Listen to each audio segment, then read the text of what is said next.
Very good afternoon to all our viewers today. Today we have Dr. Vasila, the chairperson of A Forest for Future. She is an environmental engineer, sustainability expert, and renowned desert greening and afforestation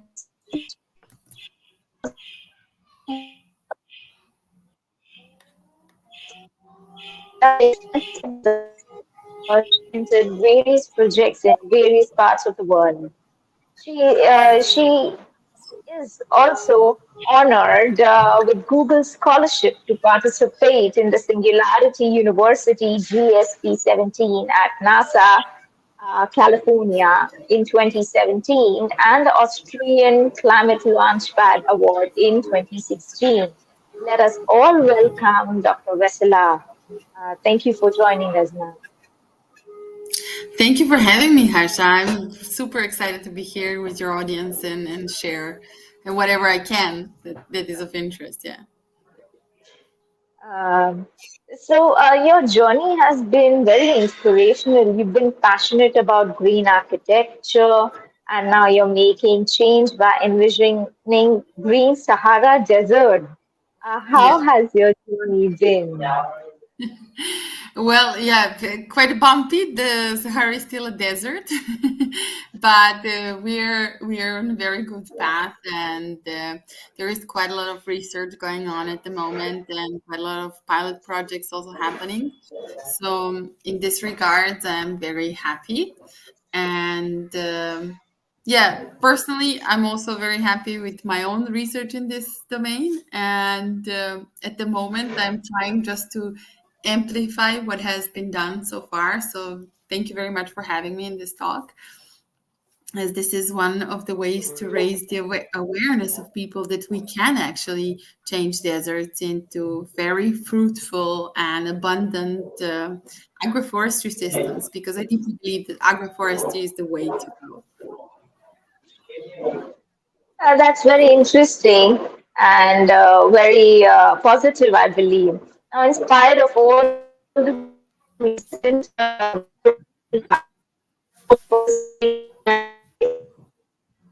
do you think the deforestation persists and how could we curtail it? I'm sorry, I lost you. I didn't hear anything. Sorry. Can you repeat the question, please? In spite of all the discussions on afforestation, why does the deforestation still persist and how could we curtail it? Yes. So that is a huge issue, and the one that we as a humanity need to face head on. That's a perfect question. What I believe, it's a manifold question. It doesn't have like singular answer. But of course, on top of like the first that comes up is profits. Yeah. And unfortunately, the areas where deforestation persists are also the areas in most of the, let's say, global south, and where actually the conglomerates, the agricultural conglomerates from the global north still have the dominance. And I think that this is the problem. I think we need to fuel much more money and much more knowledge. And I really believe this, like knowledge into the global south, because global south has the solution. The south is much more connected to nature solutions, to indigenous knowledge, which is the key to solving climate crisis, as well as ending deforestation. And we just need to, I believe it is first the greed of of the global north. It's the greed in the first place. It's this relationship that has never ended, this colonial and past colonial. I think that mentally, still we have in power a lot of, yeah, I call them fat old white men, and this is the issue, because they're basically having their claws on everything that is good. Like regardless of which direction we go, we always like are faced with this type of people, and And we need much more women in power, like women of color, indigenous women. We need women to take the lead, women to take the charge, and we need to just be able to actually put our mouths in what indigenous people have to say, and this will stop deforestation and destruction of our planet in every domain, not just forests.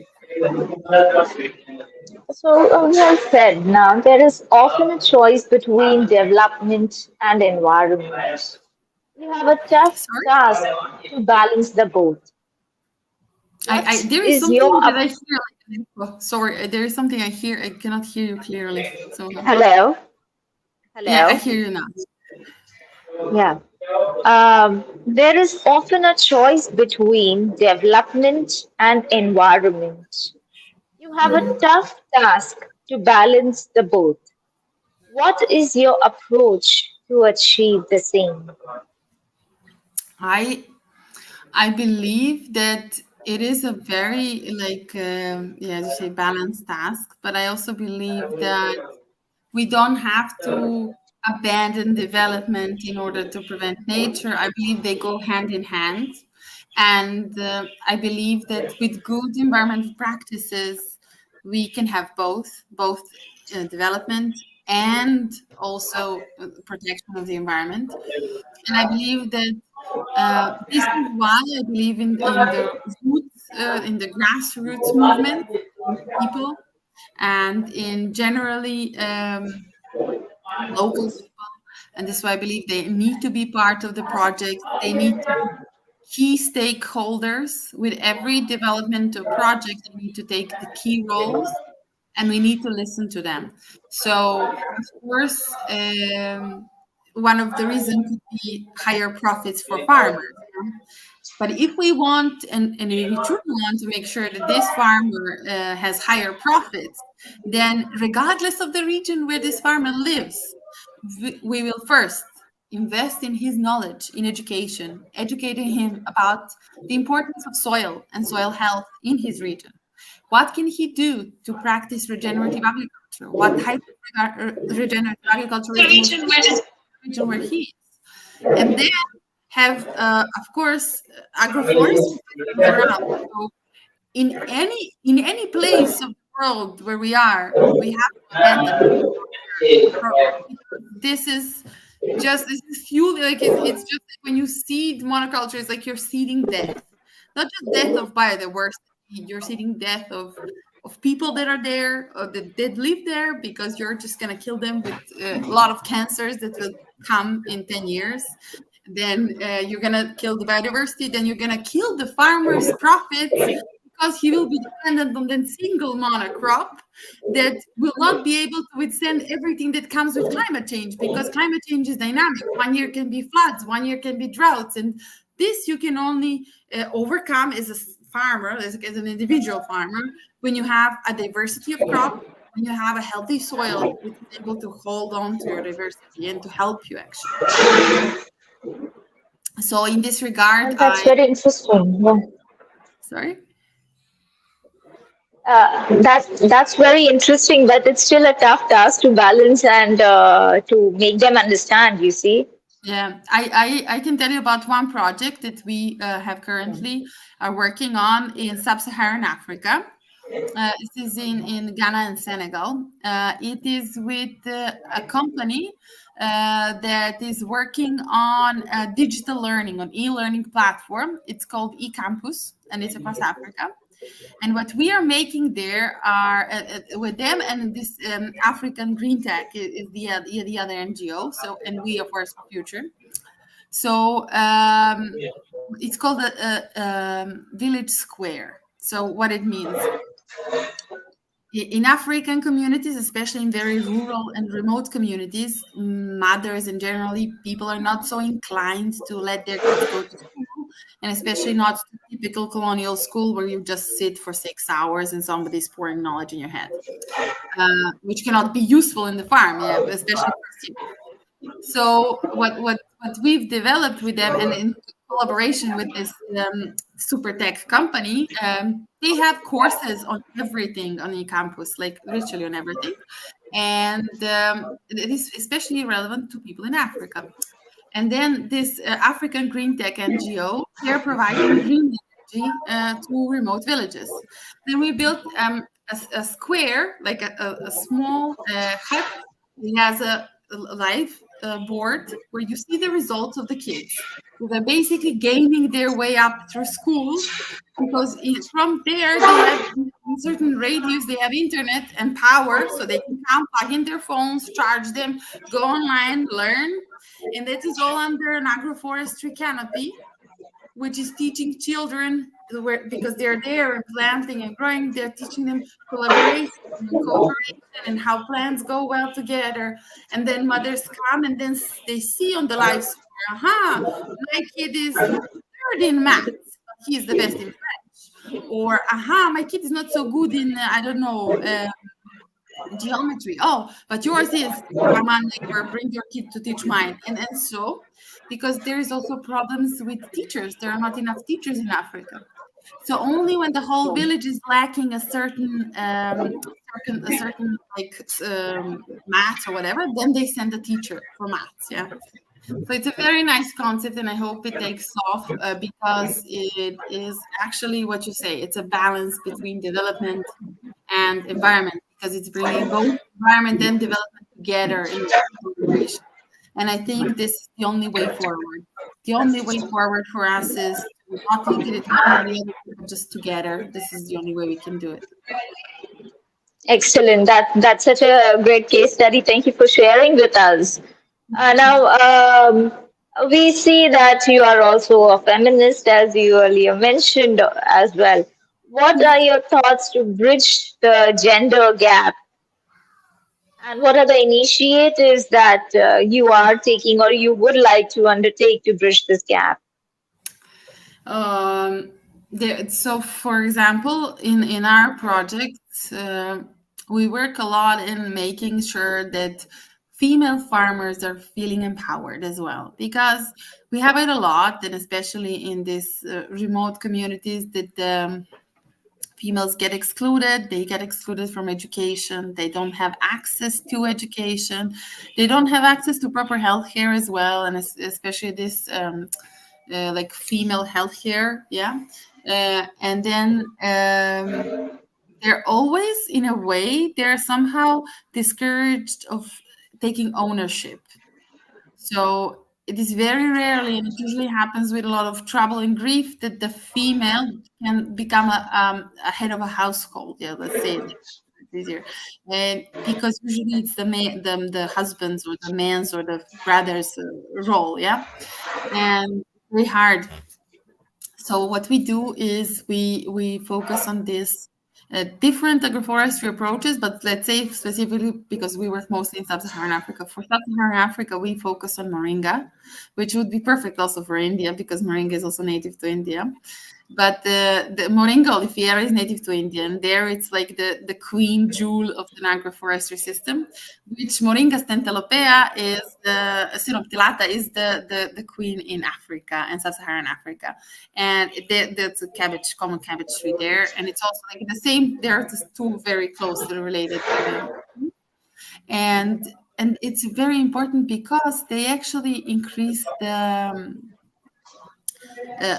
profits of the farmers, even like in some studies, even to 500%, like 500 times. So the mother who became the head of the household didn't have to worry anymore about money because she had 5 kids. She sent all 5 kids to school, and she was able to take care of the household just because she incorporated moringa in her farming. And it's very important.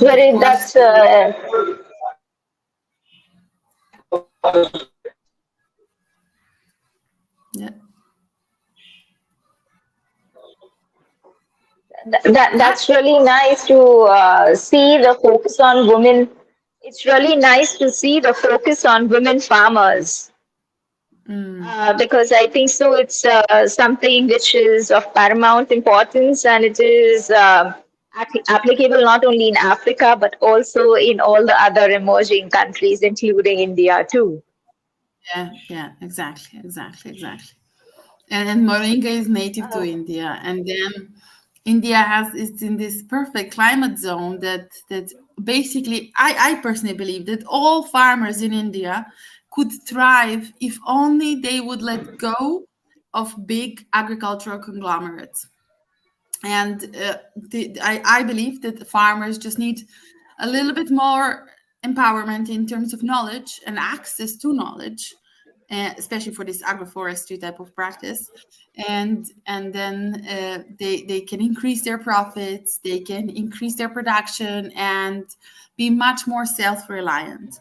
And I dream of a time when I will see in India, and specifically this how the east north part of India, which is a desert, yeah, like above the Mumbai, where I will see these associations of farmers, because I believe in that so much.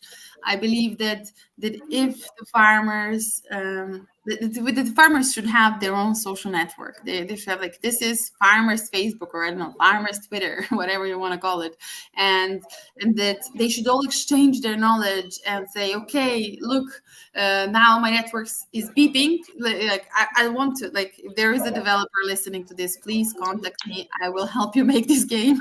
If there is, like, they should beam, okay, for my phone now it says I'm in this village, and it's beaming, and there are 5 farmers also on the network for my nearby location with the same climate zone, and connect us, like the network is connecting us immediately, so we can share first seeds. Never buy seeds. Like, as long as the farmer has his own seeds, he's free man.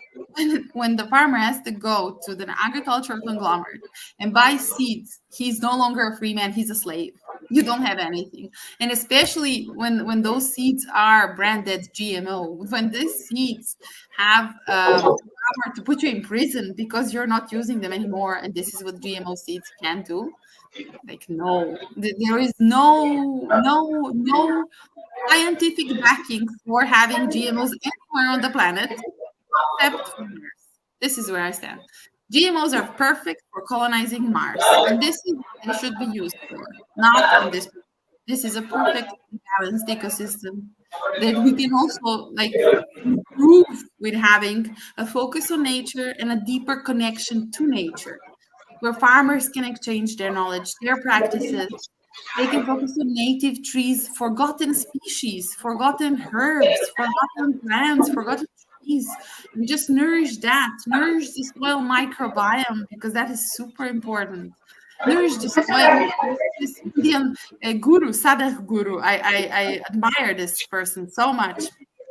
And Sadhguru Guru went to travel the whole world on a motorbike to raise awareness of the importance of soil health and soil microbiome in the whole world, because that is really true. The whole UN convention, that we have this United Nations Convention to combat desertification, didn't do as much as Sadhguru Guru did on his road trip around the world.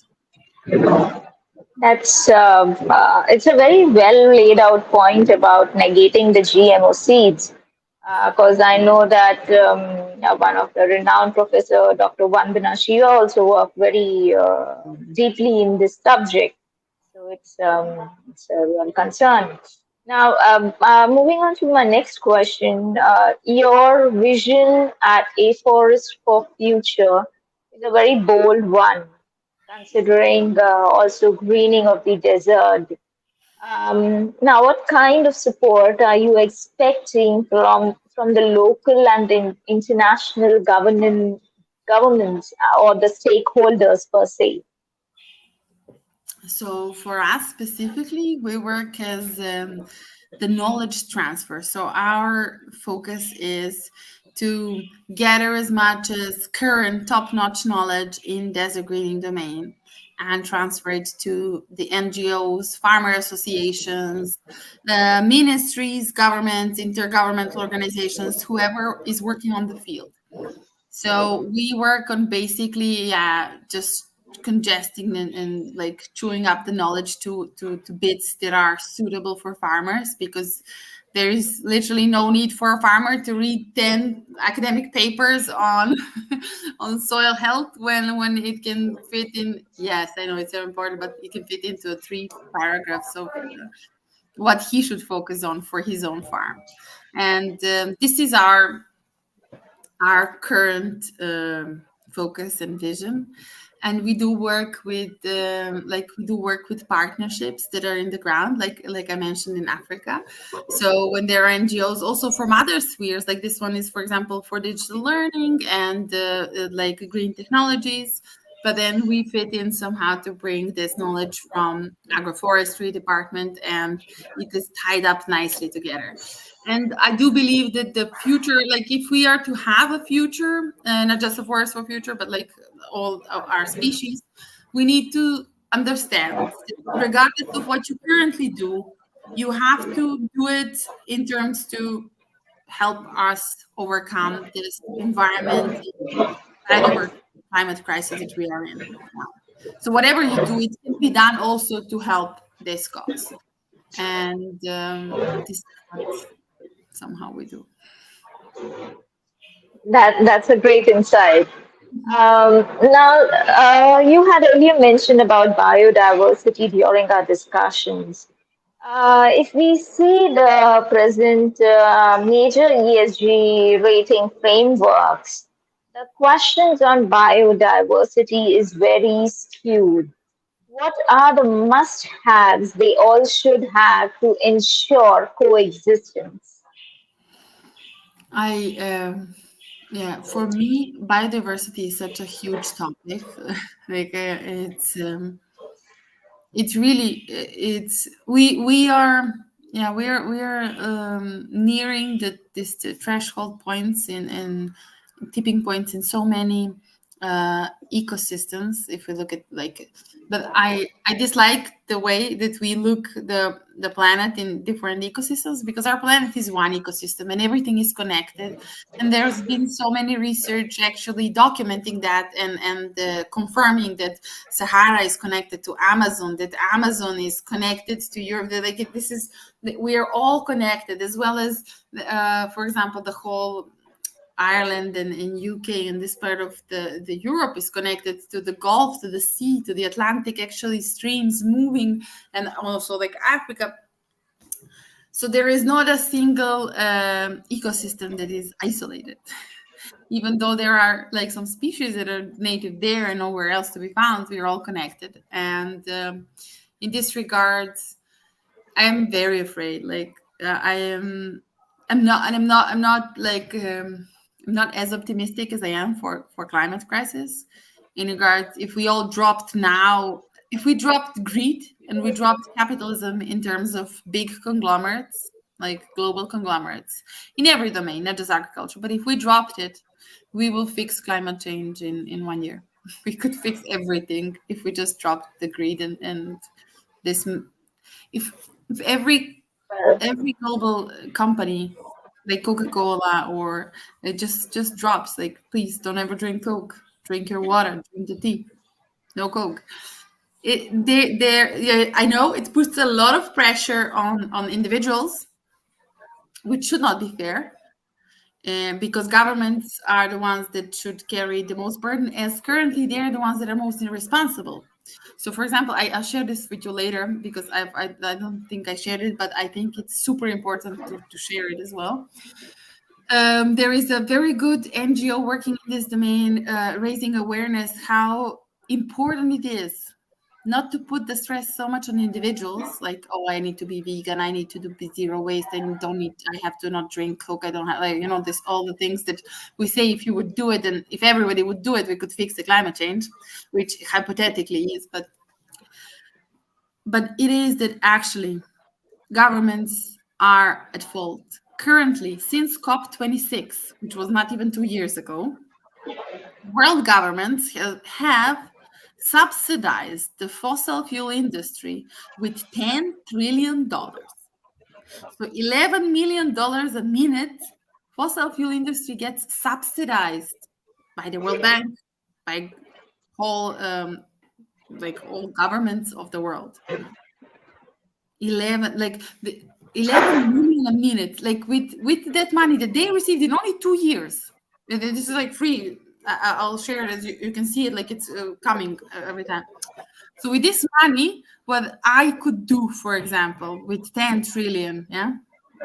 If you say that one tree to plant and to take care of in Africa is $10, which is an overestimate because it's much less, yeah. I could plant 1 trillion trees and I will end the climate crisis. I will end it. Or if you take this, there is this UN meal that they give when there is a distress, when there is a starvation in a country. UNCD brings this food meal. It costs like something like 20 cents. Then we would have 40 or like 40, 50,000, 50 trillion meals. So we would end the world hunger. Like we could also end the world hunger with this instead of subsidizing the industry that is killing the human world, like the planet. Yeah, it's for me, it's like mind blowing. How, why? I don't understand. Why do they need subsidies? Why do you need to push us even more? Somebody to kill us? Like why? That is not normal. And then going back to biodiversity, it's still, of course, I put always major blame on the companies and on the greed and on capitalism, especially the Coca-Colas and others that are like producing plastic waste. Many scientists say we are living in a plasticine. So like I'm for climate crisis, I can always see a solution, but for biodiversity, I cannot. Species is connected to each one, and we're really I don't know if I'm afraid for that. Like this is all that I can say. This is and I don't have a solution. I don't think we should GMO another species just to. Well, I believe that the GMO is one concern, and then the plastic pollution, if I can derive this from our discussion, which is definitely a concern. Yeah. They can't close their business, but they can minimize or work out on the triple R model for the plastic that they are generating, but that they need to take the complete responsibility, which is a concern. Now, moving on from the biodiversity, uh, as we are talking about climate change, what do you foresee on climate change in the coming 5 years? Would we be still debating on the same topics as we are now? What do you see if I reconnect with you after 5 years? What kind of questions could be there? I honestly hope we're not. We're not going to have the same discussions because then it will be dangerous, like really dangerous. I think there are a platitude of solutions. We have so many solutions, and I hope that this year global consciousness will be awakened and people will realize that we don't have time. Canada has burned down. Russia has burned down 2 years ago.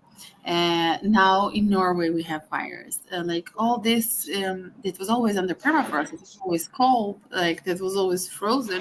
It's on fire, burning, of course.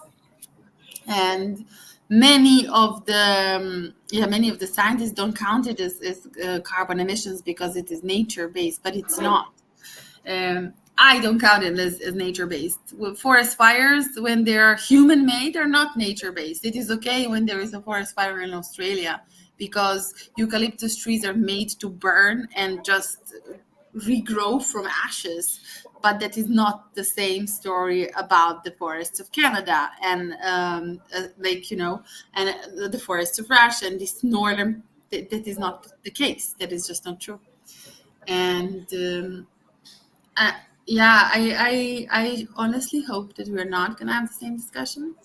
I honestly hope that more, because for me, what I lack and what I believe that the world lacks is many more marketing companies, many more marketing gurus, marketing, whoever is in marketing, whatever marketing.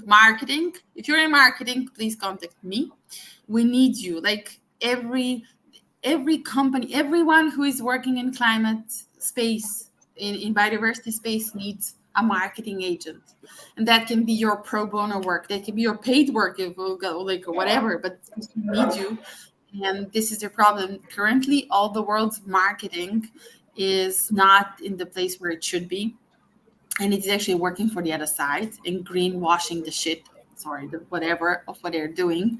And I think this is the big problem. But I think one of the major names in marketing, Seth Godin, had recently started working in climate space. So he's been a role model for so many other marketing agencies. So I hope that they will wake up and go into this direction. And then this is the end. For me, I see this is the end because it is very simple. We live not in the information world. We live in the attention-seeking world, and where your attention goes, this is where you go. So, if marketing agencies are able to turn our attention where it needs to be, and this is, I think, nearly on a planet that we're going to burn down if we don't do something very fast. So hopefully in 5 years we'll see this shift, the global shift in marketing agencies, and then that will be the end of climate crisis. Okay, that would be a great achievement if we do that. Yeah, that would be ideal if we do that. Now, in the years of all your experiences, would you like to share with us some case studies for concerns of future of water, ecosystem restoration, and areas you are passionate to work upon? That is my son. Okay, no problem. So yes, what we work on is this. This is one of our projects in this like intersection between exponential technologies and climate space, and this is the Dam Smart project. It is a project that is trying to assess the current state of the world waters using satellite images and advanced machine learning and image recognition algorithms. But the problem is we still don't have enough of these hyperspectral images to be able to actually give the results for the whole globe. So we can do just single areas. But I hope in 1 or 2 years this will become much more available, and then when it does become, then we'll have the actual platform and the actual knowledge of the world. But we are actually as to current situation, we are facing up to 40% of the world dams being lost to sedimentation, and especially because most of the dams were built before the 2000s and before the climate crisis came to like the mainstream and became a must to be taken into consideration when building a dam, because dams then were not built for what they're experiencing now, or actually were calculated that you'll have so many flash floods and so many 100-year event flash floods every year, because this is what is happening, for example, in the whole south of Europe. We're having flash floods that happen only once in 100 years, like every year now, the past 10 years. So, and it's everywhere, not just like Europe, it's everywhere. So in this regard, we are facing a lot of water shortages, but of course there are solutions to that, and there sometimes they can be even used for desert greening, and this is my area of research, and my doctoral research was in this, using the sedimentation from dams to create soil and then to desert green, because wherever there is a human population within desert, of course there is a desert lake that is providing them for water, and yeah, so in this regards, the water is a big issue, but we also have the solutions. We just need to implement them. And sometimes it's hard to start, because this is how a Forest for Future started. We wanted to bring this use of sediments for desert greening to the world. And then we realized that because it's so government dependent, like the dams are always run by governments, the water in these regions is always scarce because it's desert, so it's always like a precious resource, and it's always under special ministry. And then the agriculture is on different ministry, and then the desert soil is under different ministry. And most likely in MENA region countries, you have oil and gas under desert soil, so it's like excavations are not so welcome.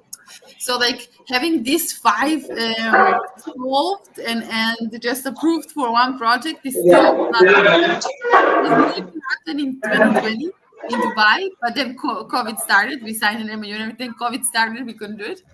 But hopefully we will be able to have a pilot project sometime soon, and then move on from there. Looking forward to see the success of that for sure. Now, there is still a knowledge gap in understanding about climate change to a very large extent, considering it is such a huge topic. What are the key subjects we as an institute could impart in our trainings? So for me, the ethics of climate change, this is something that is not addressed.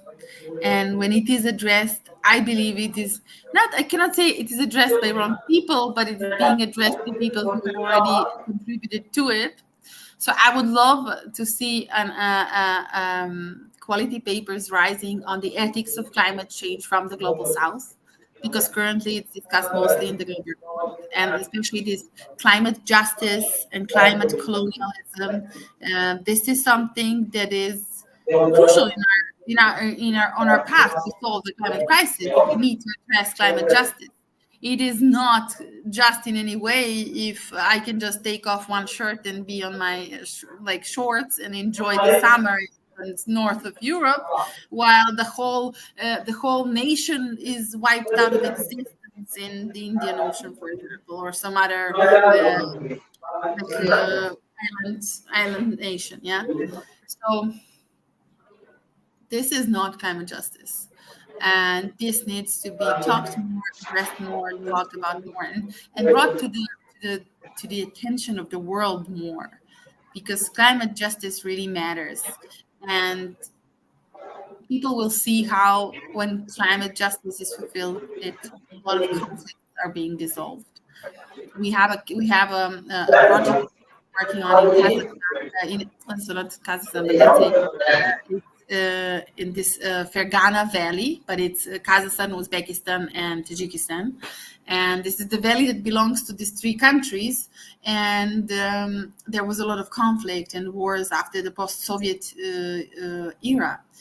But now the people are realizing that it is because of climate change, because there is no glaciers anymore, the water is melting so much, and the agriculture is dependent, and the agriculture is not regenerative agriculture, and so on, but it's climate justice. So when the climate justice is fulfilled, there will be peace, and there truly will be peace when the justice comes and it is served properly. Yeah. Very well said. So climate justice it is, and whenever we decide to launch that course, I'm sure you would consider to be a part of it. Of course. Yes, of course. Climate justice is something very dear to my heart. I believe climate justice and also gender equality are one of the top undermined solutions in like, not solutions, but parts how to address the climate. They're not discussed as much. There's not enough. There's not enough. There's not enough anything there. It has been a pleasure talking to you, Dr. Vesela. Would you have any final message for all our viewers who are watching you now or who would watch the recorded session? Um, well, we started doing 1 minute videos on desert greening. So I will give you the link to share for our YouTube channel. There is like 1 minute videos on different subjects of agroforestry, not just of like different tree species, different soil microbiome, whatever, like everything connected to desert greening in 1 minute. And this is made for farmers, so it's really made so that they can get the benefit of it. Yeah. Would you like to share it right now? Yes. Can I? No. Yeah, I will share it. Let me see. You can. I thought We I will could put it in the comments section. Okay. Okay. Um,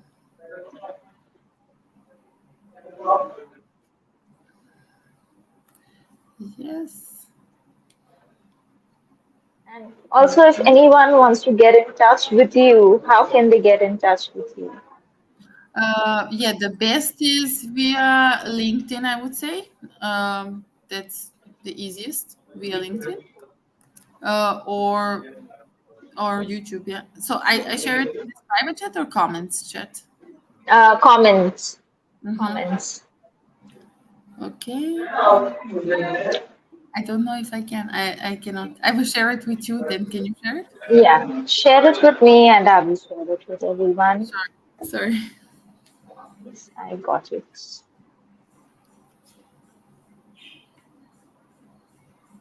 It's done.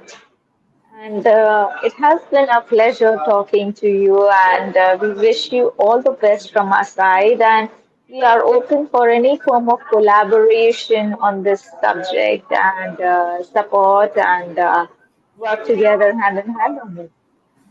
Yes, thank you so much, Harsha. I'm sure we will do something, or at least develop hands-on online instructions for Indian farmers. This is what I would love in regenerative agriculture. Yes, Something. that would be interesting. We can take this after the session and we can work on that. We'd be excited for that.